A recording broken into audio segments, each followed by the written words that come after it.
नावासकट मी यादी देतो. आणि आता हे प्रकरण घडल्यापासून सुद्धा खूप चुकीच्या पद्धतीच्या पोस्ट येतात कुणाच्या पण विरोधात. त्याच्यावर कारवाई का नाही केली? हे सगळं काळ सोपवलेलं ह्या लोकांनी.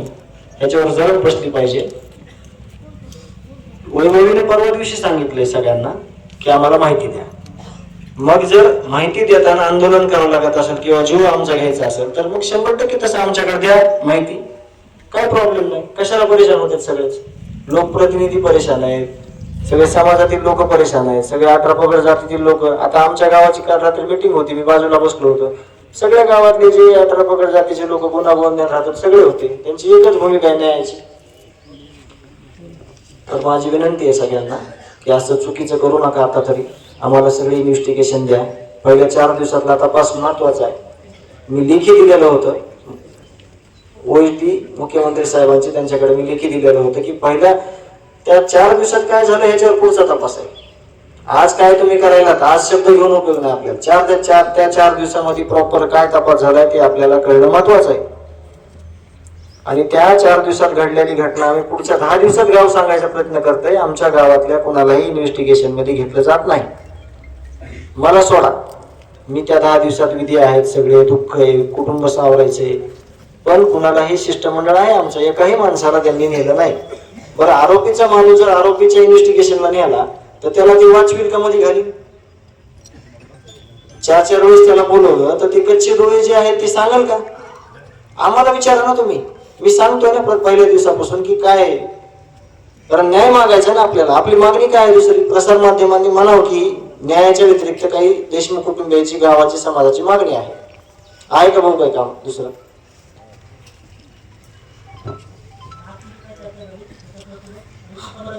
आज समाधानाचा तर विषय संपलेला आहे. मी समाधान व्यक्त आतापर्यंत केलं नाही. फक्त मी म्हणायचो की तुम्हाला की इन्व्हेस्टिगेशन चालू आहे, तपास चालू आहे, चांगल्या पद्धतीने चालू आहे. पण ज्यावेळेस कळलं आम्हाला कुठंतरी कुणाला तरी सोडलं चाललंय, कुणाला तरी पकडलं चाललंय, संवेदनशील पोरग आहे म्हणून त्याचा गैरफायदा घेतला चाललाय, त्यावेळेस मी हा निर्णय घेतला, सांगून घेतला. काल मी सांगितलं, आज निर्णय घेतला. आणि यापुढे सुद्धा जर अशा काही गोष्टी घडत चालल्या चुकीच्या तर न सांगता सुद्धा सगळ्या गोष्टी केल्या जातील. कारण आम्हाला आमचा माणूसच प्रिय आहे. काय जरी झालं तरी त्याची कसर कधीच भरून येणार नाही, आमची पोकळी कधीच भरून येणार नाही. तुम्ही सगळ्यांनी जे मला पाठबळ दिलंय, मला जे धीर दिलाय, त्यावर मी हे बोलतोय किंवा हे मला बळ आलं एवढं तरी. नाही तर कुटुंब सगळं हातात घेऊन बसायचं काम आहे. कुठला मार्ग निघायचं काम आहे ह्याच्यातून? गावकरी आणि तुम्ही म्हणजे ते निर्णय गावकऱ्याचा आहे, ते बोलतील. आज जे आंदोलन होतं केवळ मनोजदादाच्या शब्दा खातर आम्ही आंदोलन आज मागे घेतलंय. आम्ही रात्री सुद्धा ज्या वेळेस हे आंदोलन करायचं ठरवलं होतं त्यावेळेस इथले जे PI आहेत त्यांना विनंती केली की तुमच्या हातामध्ये कुठलीच गोष्ट नाही, तुम्ही तुमचे वरिष्ठ अधिकारी कलेक्टर साहेब असतील किंवा SP साहेब असतील किंवा CID SP असतील त्यांना इथं समोर आणा. नेमकं तुम्ही काय करायला, तुम्ही कुठल्या दिशेने तपास करायला ह्याची माहिती फक्त त्याच्या कुटुंबातल्या एका व्यक्तीला द्या, म्हणजे जेणेकरून आमचं समाधान होईल किंवा तपास योग्य व्हायला.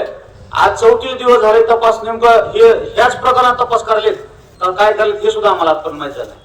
आम्ही मनोजदादाच्या शब्दाला आम्ही आज मान देऊन आम्ही हे आंदोलन आज स्थगित केलंय.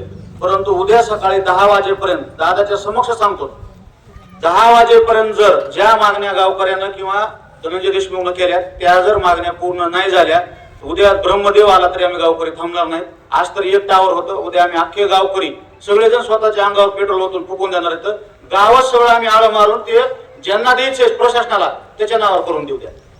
कारण एखादा माणूस मरून जर 34 दिवस बी प्रशासन जर त्याच्यामध्ये काहीच करीत नसेल तर मग बाकीच्या, कारण त्याच्या हातून जर एवढं वाईट मरण्यापेक्षा आपणच मिळालं तर बरं होईल ना. आम्हाला तर समाधान राहील किंवा आम्ही आमच्या माणसासाठी आत्मदहन केलं किंवा आम्ही जीव घाललं म्हणून.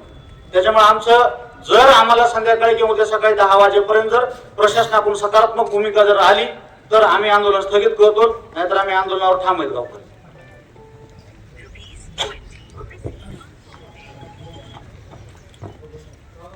माझी सगळ्यात अगोदर एक महत्त्वाची विनंती आहे की संतोष भैयाचा जो खून झाला, धनुभैया तुमची या कुटुंबाला गरज आहे, लक्षात ठेवा. हा लढा जिंकायचा आहे आपल्याला. आम्ही सगळे सोबतच आहेत, पण तुम्ही या टोकाचा निर्णय घेऊ नये म्हणून आम्ही दावत पडतो. हे बघा, ज्यावेळेस कळालं ना त्यावेळेस काळजाचं पाणी पाणी झालं.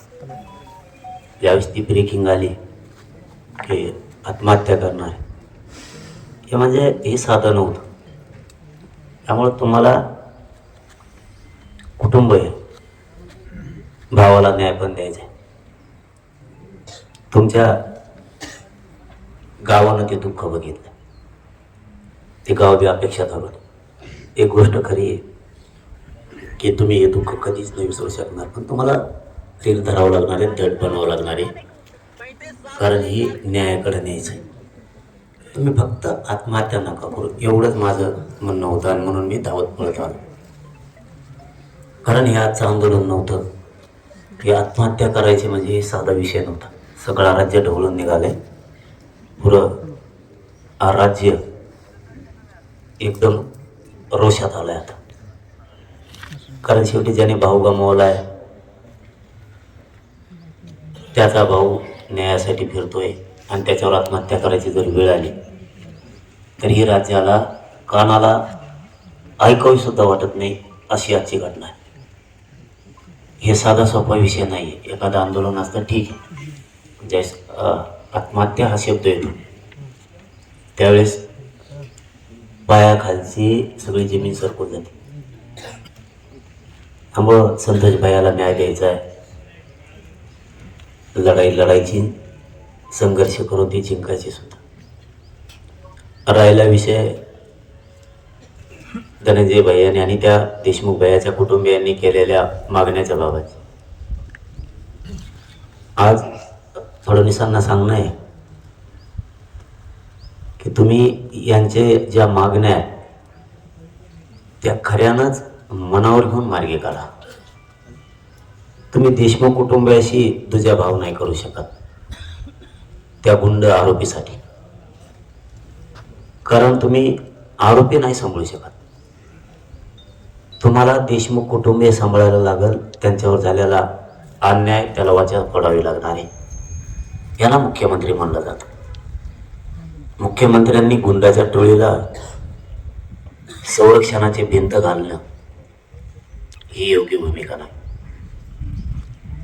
मुख्यमंत्र्यांनी विधानसभेत आणि धनंजय कुटुंबीय भेटलं त्यावेळेस त्यांनी शब्द दिलता की खंडणीतले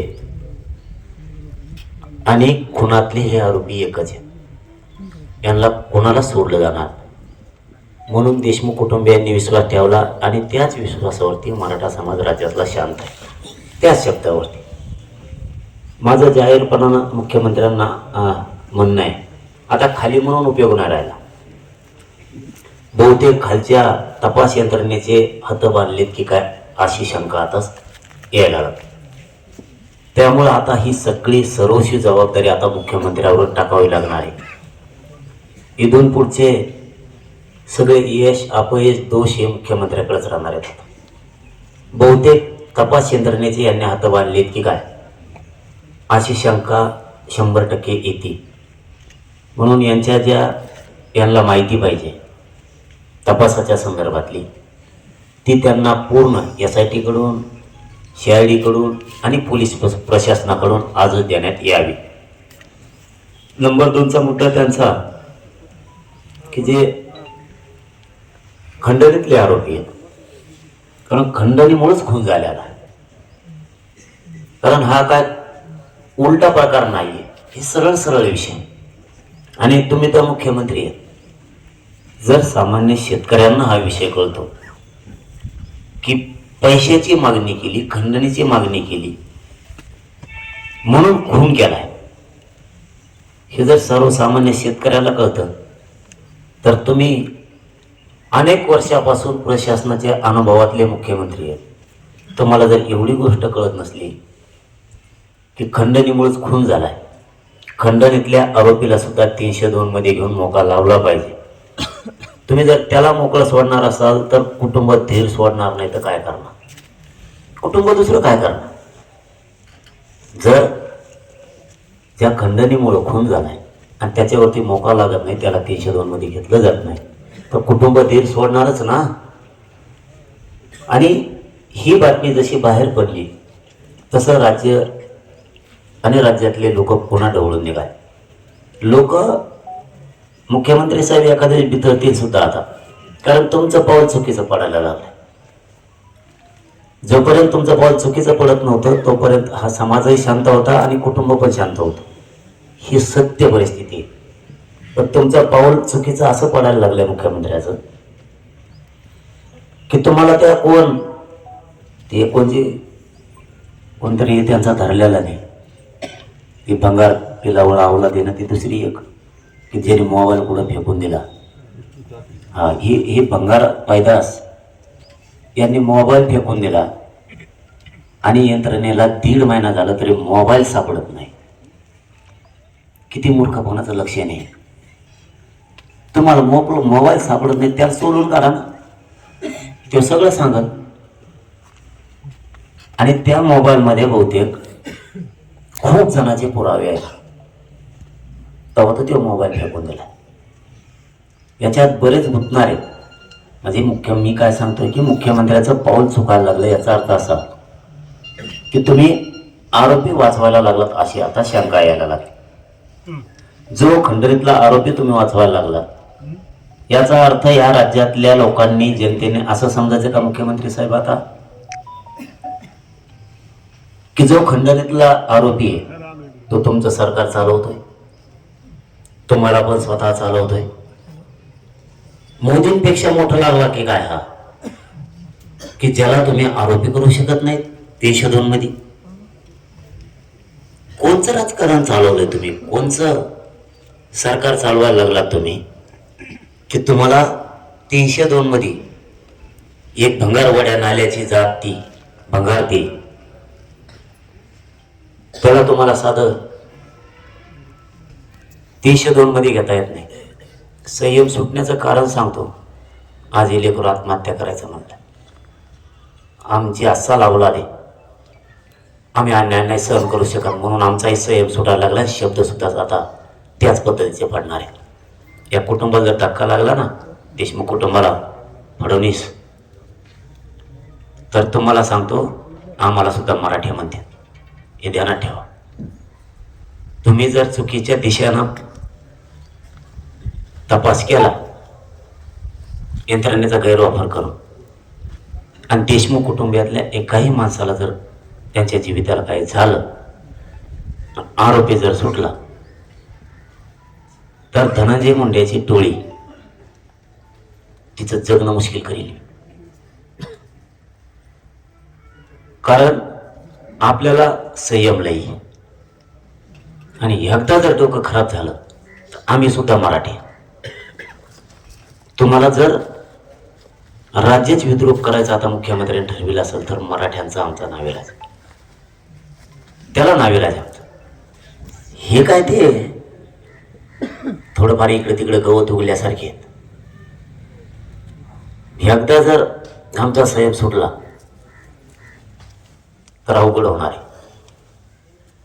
कारण तुमची मगरुरी, माज आणि मस्ती हे जिरवायचं काम सरकारचं असतं, फडणवीसांचं असतं. ते जर कुटुंबाला गोड बोलून मुंबईला बोलून घेत आहेत, आश्वासन देत आहेत, शब्द देत आहेत, आणि ते जर पुरं करत नाहीत, म्हणजे तुम्ही गोड बोलून आसताना करायला लागले की कुटुंबाला एक बोलायचं आणि त्या भंगार पिलावळी म्हणजे ती आरोपी ह्या सगळ्या पिलावळीला सोडायचा आता प्रयोग नाही करायला लागले. एकीकडून तुम्ही कुटुंबाला विश्वासात घेणार, त्यांच्याशी दगाफटका करणार आणि पुढं चालून असं तर म्हणणार नाहीत ना बहुतेक मुख्यमंत्री आम्ही तपास केला पण तपासात आढळून नाही आला सोडून देणार. ही तर प्रक्रिया नाही चालली गोड बोलून. अशी शंका फडणवीस साहेब आता यायला लागली 100%. कारण तुम्ही मुंबईला त्यांना बोलवलंय. खरं तर दुःखाच्या ठिकाणी जायची प्रथा आहे या राज्याची, सांत्वन करायची. ते दुर्दैव म्हणायचं मराठ्यांचं, गरिबाचं, नाविलाज मराठ्यांवरती कायमच अशा चाली झालेल्या कायमच. त्याच्यामुळं तरीही मुख्यमंत्री चांगला माणूस आहे, न्याय देईल म्हणून कुटुंब आपल्या स्वतःचं भावाचं रक्त सांडलं, हत्या झाली, तरीही डोळे पुशीत कुटुंब न्यायासाठी फडणवीसच्या दारात गेलं. आणि त्या दारात जाऊन जर न्याय मिळणार नसला तर कुटुंब हातात झालं. त्यांच्या लक्षात आलं की आपण जाऊन न्याय मिळणार नसला तर अवघड ते आत्महत्या करायला निघाले. म्हणून फडणवीसांनी याच्यात लक्ष घालणं इतक्यासाठी गरजेचं होतं. इथून पाठीमागच ही जी साखळी होती ना, ही साखळी खूप स्ट्रॉंग नेटवर्क आहे या धनंजय मुंडे यांनी केलेलं. काही भंगार टोळी लाभार्थी तयार केली त्याने राज्यात. त्या टोळीनं राज्यात धुमाकूळ घातला. जी खंडणीखोर आहे त्याला कोणी सांभाळलं? मुख्यमंत्री फडणवीसनी हे लक्षात ठेवलं पाहिजे आता की ज्यांनी खंडणी मागितली तो एक आरोपी, त्याच्यानंतर त्यांनी खून करायला पाठवलेले. ह्या नाण्याच्या दोन बाजू म्हणजे एकच, 302 मध्ये सगळे.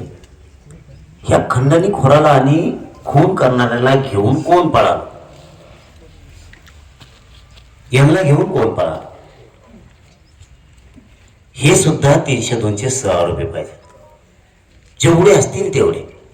याला पुण्यात कोणी सांभाळलं? ते घर, त्या घरातले महिला सहित 302 मध्ये आरोपी पाहिजे. हे फडणवीसनी करणं गरजेचं होतं.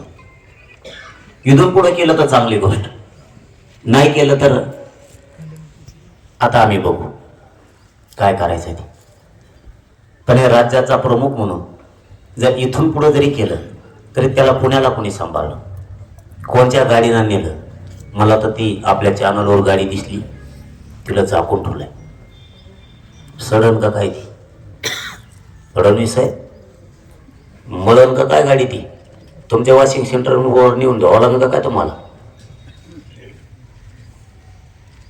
मी ते चॅनलवर मला टीव्हीला फोटो दिसले, तिला कव्हर लावलंय वर. आरोपीच्या गाडीला कव्हर खराब होऊ द्यायचा नाही काय काचाटीच्या. तिथला PI खूप काळजी घेतो वाटतं गाडीची. वारे फडणवीस,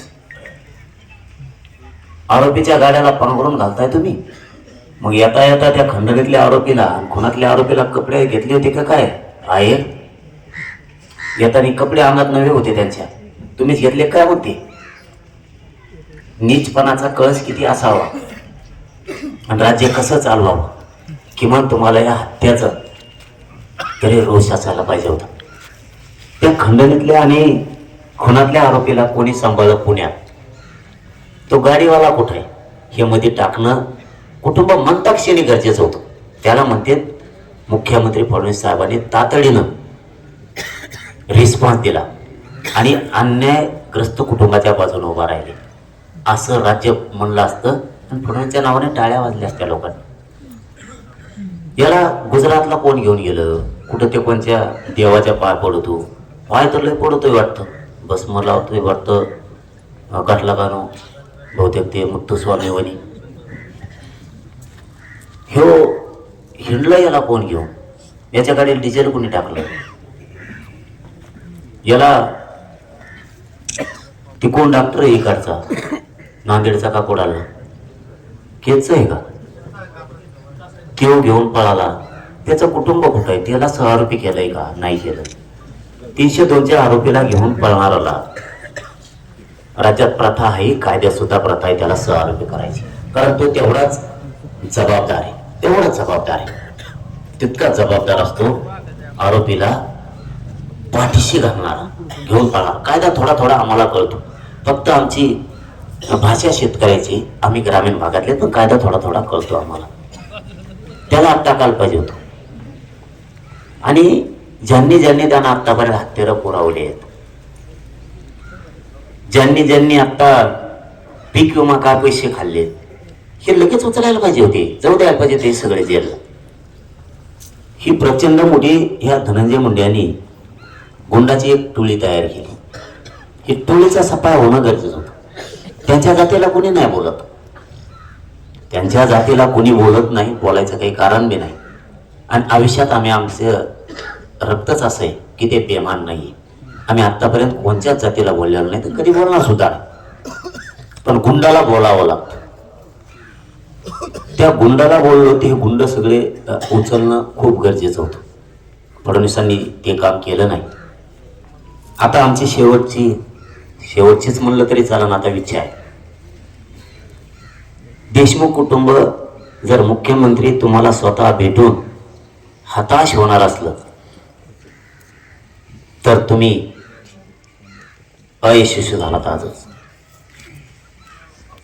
तुम्हाला भेटून त्या कुटुंबात जो धीर यायला पाहिजे होता तो धीर नाही आला. तुम्हाला भेटल्याच्या नंतर त्या कुटुंबात एक असा धीर यायला पाहिजे होता की ती वैष्णवी असो किंवा धनंजय असो, त्या वैष्णवीला वाटायला पाहिजे होतं माझ्या बापाला 100% न्याय मिळाला. त्या लेकीनं छातीत ठोकून सांगायला पाहिजे होतं या मुख्यमंत्र्याच्या शब्दावरती. हे काम सरकार म्हणून मुख्यमंत्र्यांनी करणं अपेक्षित असतं. तुमचं सरकार तो खंडणी घोर चालवतोय की काय या पद्धतीत तुम्ही वागायला लागलात. त्याला तुम्ही सांभाळायला लागलात, त्याला वाचवायला लागलात 302 मधून. हे असले मुख्यमंत्र्यांनी ताबडतोब ऍक्शन घेऊन मध्ये घातून त्यांच्यावरती सगळे मोक्यासह 302 सगळे लागू केले पाहिजे. त्याला म्हणते राज्यात शांतता ठेवणं, राज्याला न्यायाच्या उंबरठ्यावर नेऊन ठेवणं, याला मुख्यमंत्री म्हणलं जातं. लोक टाळू फोडतात न्यायासाठी. परभणीचं प्रकरण टाळू फोडतात न्यायासाठी आणि तुम्ही दातडं काढिता. तुम्ही हसण्यावर नेता मुख्यमंत्री असून सरकार असून कोणची मर्दानगी गाजवायला लागले मुख्यमंत्री तुम्ही. एक तुमच्या राज्यातल्या आदर्श सरपंचाचा खून झाला, मुर्दा पडला आणि लाजा नसल्यासारखं तुम्ही डबल गेम खेळायला लागलात की काय अशी शंका येते आम्हाला. आता एकीकडून तुमच्या सरकारमध्ये असणाऱ्यांना सांगायचं हो मी कुटुंबाशी गोड बोलतो, तपास चालू आहे म्हणायचं, आणि एकीकडून ते आरोपी पण सोडून द्यायचे आणि दुसरीकडून कुटुंबालाही सांगायचं की तपासात तो आढळून नाही आला. मुख्यमंत्री आढळून नाही आला नाही, जर या कुटुंबातला काही कुणाला झालं, जर आरोपी सुटला ना, धनंजय मुंड्याचे टोळी जगणं मुश्किल करू तर आम्ही जगणं मुश्किल त्याचं. तुम्हालाही सोपं जाऊ देणार नाहीत मुख्यमंत्री. आम्ही राज्य एका दणक्यात बंद पाडून टाकील. तुम्ही आमचा संयम सुटून देऊ नका. ते केवढ्यात का पुढं काय नेऊन ठेवल्यात ह्या पैदाशी खून करून गेलेल्या, तिथं बी रगी काय नेऊन दिल्यात म्हणून कळालंय मला. फडणवीस मुख्यमंत्री परत तुम्हाला बोलल्यावर रागही देत. वाघाना नीट तिथं कोण कानू धनंजय देशमुखांना धमकी द्यायला पोलीस स्टेशनमध्ये गेलता, तेच गेलतं जणू रागा का काय घेऊन जेवढ्या तिथल्या PSIने ठेवून घेतल्या जणू. आईला PSI कशाला जात पाहिजे रे माकडा, तुला कशाला जात पाहिजे रे.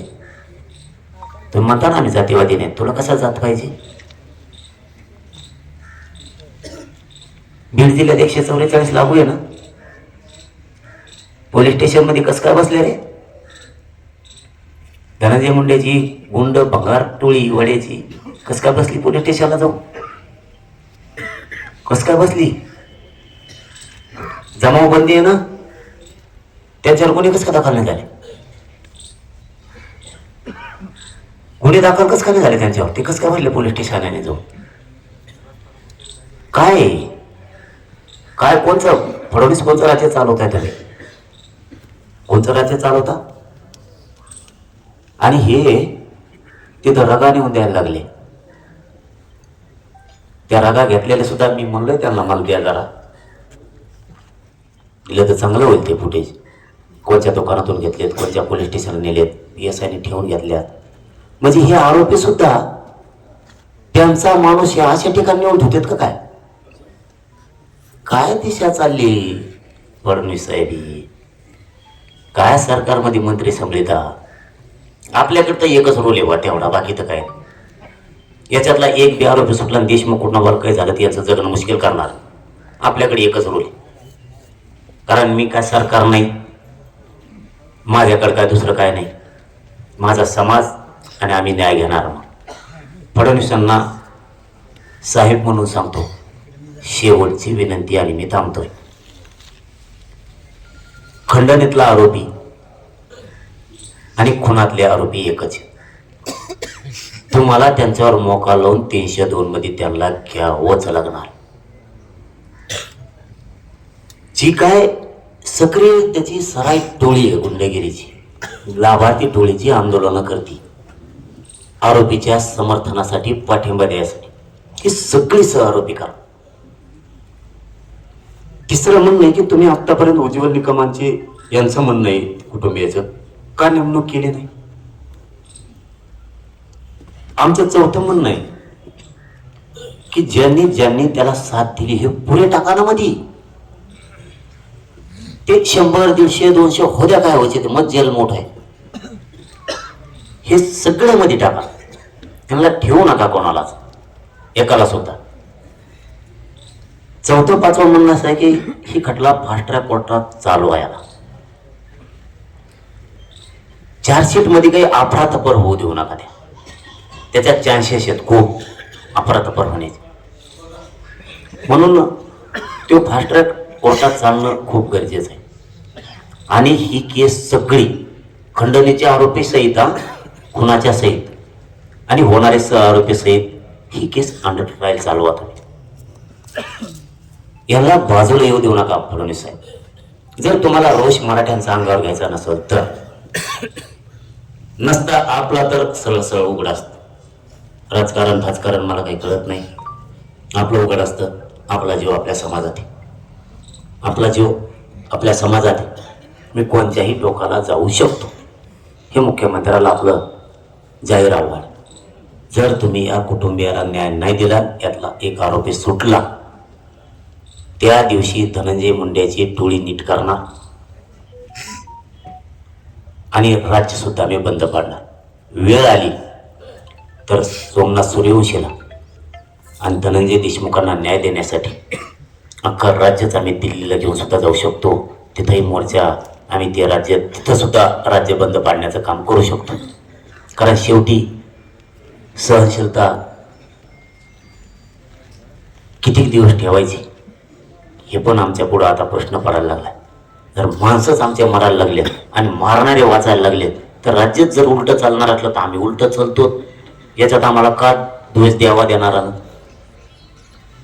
खून होणाऱ्याला न्याय मिळाला पाहिजे तर खून करणाऱ्याला न्याय मिळायला लागलाय फडणवीसांच्या सरकारमध्ये.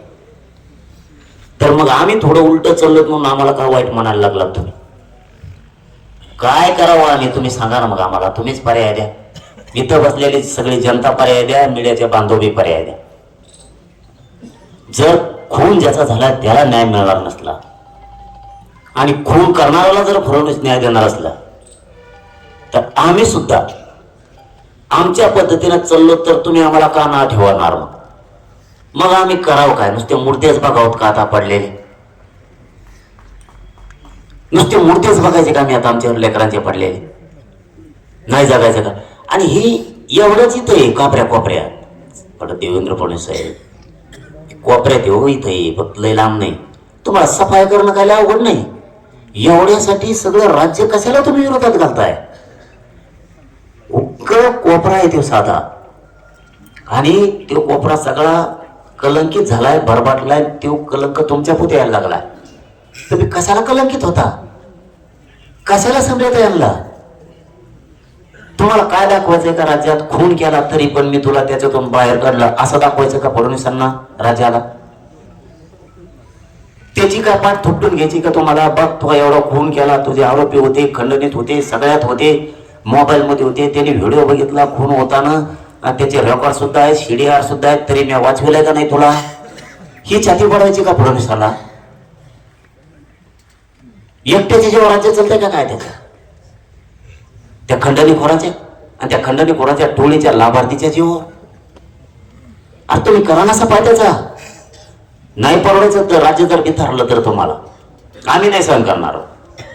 जर यातला एक आरोपी सुटला आणि देशमुख कुटुंबाला काय झालं तर आम्ही नाही सहन करणार.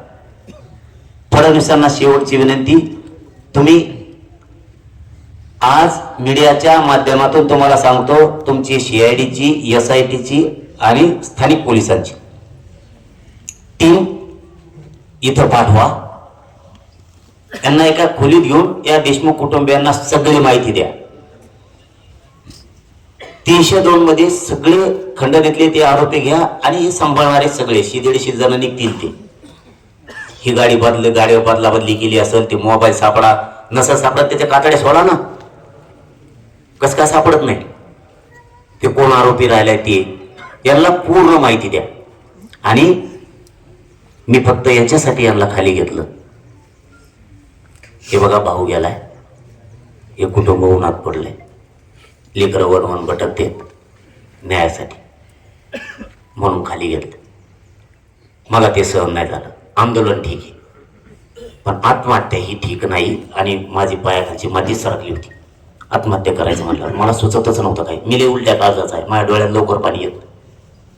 मी आज पागल झालो.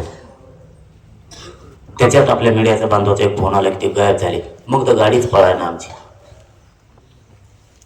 हे सोपं नाही. गावकऱ्यांना सांगतो, त्यांच्यावर लक्ष ठेवत जा भाऊ, असं होऊ देऊ नका काही.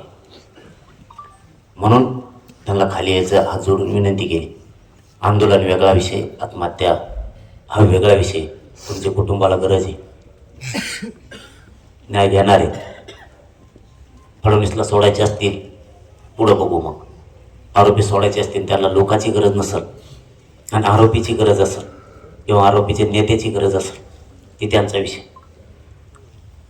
त्यांना जर आरोपी बाहेर आणून प्रचाराला लावायचे असले, निवडणुकीला खर्च झाला असला, तर ते जर गुंडाच्या हाताने वसूल करायचा असला राज्यातला, त्यांचे काही प्लॅन असू शकतात. हे शब्द फडणवीसांच्या बद्दल आम्हाला कधी वापरायचे नव्हते. पण ज्यावेळेस कुटुंब आता आत्महत्याच करायला निघाले, आमचाही नाविला झाला. कारण मी आजपर्यंत म्हणत होतो की देशमुख कुटुंबाला फडणवीसांनी शब्द दिलाय ते पूर्ण करतील, म्हणून तर मराठी शांत आहे. फडणवीसावर विश्वास ठेवलाय. पण कुटुंब जर आत्महत्या करायला निघालं आणि फडणवीसांचे पोलीस त्यांना माहितीच देणार नसले, यंत्रणा माहितीच देणार नसले, तर मग 100% षडयंत्र आहे. तुम्ही गोड बोलून फसवायला लागले. तुम्ही 10 लाख रुपये दिले, तुम्हाला 20 लाख रुपये देतो आम्ही, घेऊन जा तुमच्या माघारी. ते तुम्ही काय खुणीकत घ्यायला लागले की काय? तुम्ही काय खुणीकत घ्यायला लागलेत का काय? काय करायला तुम्ही? तुमची यंत्रणांनी जर तुम्ही त्याच्या डोळ्यातले पाणी पुसरू शकणार नसला, तुमचे नाही, फडणवीस कशाला राज्य चालवता तुम्ही? कारण याच्यातच हुशारकीतच तुम्हाला आयुष्यकडे घालायचं काय तुमचं? लोकांचे मूर्ती पाडू ही मस्ती बरोबर नाही. आम्ही माज मस्ती उतरणार मग याच्या टोळीची, ह्या धनंजय मुंडेच्या टोळीची माज मस्ती उतरणार. आम्हाला माहिती आहे ते किती घेतात, त्यांच्या हातात कुठं येत नाही. फक्त आम्ही आणखी संयम पकडणार आहेत. शेवटचं आता मुख्यमंत्र्यांना सांगतो, या कुटुंबांना जेवढी माहिती पाहिजे तेवढी सगळीची सगळी द्या. यातला एकही आरोपी सुटता कामा नाही. तुमच्याकडून आशा आणि अपेक्षा आम्ही ठेवून येत. सगळे 302 मध्ये घ्या. खंडणीमधले ते सगळे धनाधन मुखे लावून टाका. त्यांना पुराव्याची कमतरता नाही. हजारो आहेत, शेकडा नाही, हजारो. त्याच्याबद्दल त्याचं पोरग तिकडं कोणाला धरतंय, ते त्याच्यावर केशी, त्याची टोळीना काले केसला परवा त्याला मारून टाकलंय. त्याच्यानंतर त्या कळममध्ये मारून टाकलंय एक जण. त्याची टोळी जर फडणवीसनी गप नाही बसली तर जनता गप बसील. मग नाविलाज आहे, नाविलाज आहे. तुम्ही हे इतके पुरावे आहेत, एवढे पुरावे असून तुम्ही त्याला 302 मध्ये घेत नाहीत, म्हणजे फडणवीसच दोषी ठरणार. आम्ही दुसऱ्याला दोषी ठरवणार नाही. जर तुम्ही याला 302 मध्ये घेतलं नाही, याला मोक्यात टाकलं नाही, त्याची सांभाळणारी टीम जर मध्ये टाकली नाही, तर दोषी आम्ही तुम्हाला ठरणार. तुमच्याकडून अपेक्षा ठेवून येत, त्या अपेक्षेचा मुख्यमंत्री साहेब भंग होऊ देऊ नका. आणि SP साहेबांना सांगतो, इथं जर असतील तर तुमची टीम बोलवून त्यांना इथंच सगळी त्यांच्या एका खोलीत घरात माहिती कुटुंबाला द्या.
बसा करू बरं बसा बसा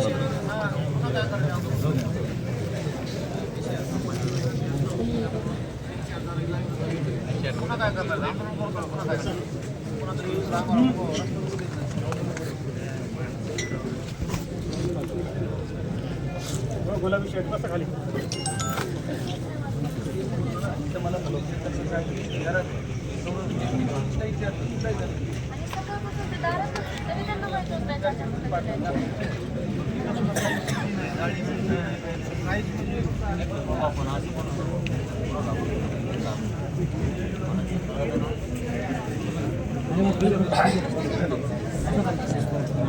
खाली बस बसा रे बसा हवा येत नाही सगळेच बसा सगळे बसा आपापल्या जागेवर बसा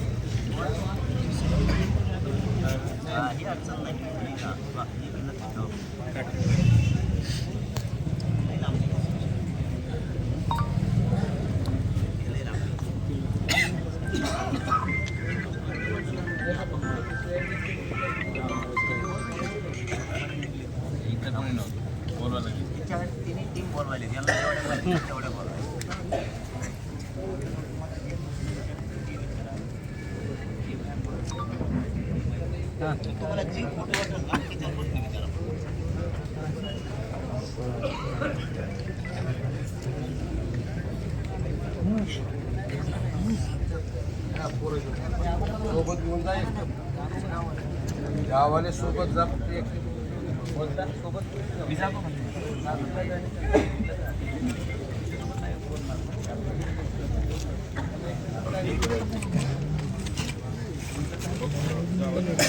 थोडं मागं सरकार इकडे जरा